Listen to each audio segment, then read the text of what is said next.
नंदाताई, तुम्हाला आता पक्षाने एवढी छान संधी दिली आहे, तुम्हाला तुमच्या प्रभागातून नेतृत्व करायला मिळतंय. आजपर्यंत घर किचन सगळं सांभाळलंय, आता प्रभाग सांभाळायची जबाबदारी तुमच्यावर येऊ शकते जर जनतेनं तुम्हाला निवडून दिलं, तुम्हाला प्रतिनिधी केलं तर.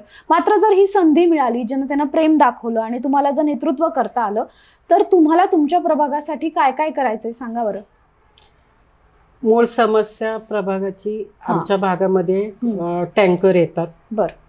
फार म्हणजे टँकर पाणी हा महिलाचा जिव्हाळ्याचा विषय असतो. अगदी अगदी. IT मधली असो किंवा घरी राहणारे असो, अगदी पाणी हा खूप महिलाचा जवळचा विषय आणि आम्हाला खूप टँकर मागवायला लागतात. बर. तुम्ही स्वतःही मागवता? हो, टँकर आम्हाला दिवसात टँकर मागवतो आम्ही. एक दिवसात. बापरे. आणि टँकरची किंमत 800-900 रुपये पर्यंत किंमत आहे. खूप पैसे, म्हणजे पाणी विकतच घ्यावं लागतं जवळपास, आणि तेही जपून वापरावं लागतं. बरोबर आहे. दुसरी मग त्यामुळे तुम्ही पाणी प्रश्न आधी सोडवणार? हो, आधी पाणी प्रश्न सोडवणार. काय वाटतं, टँकर मुक्त तुमचा प्रभाग तुम्हाला करायचा आहे आणि सगळ्या सोसायट्यांमध्ये 24 तास पाणी राहील यासाठी प्रयत्न करायचे. हो. आणि दुसरं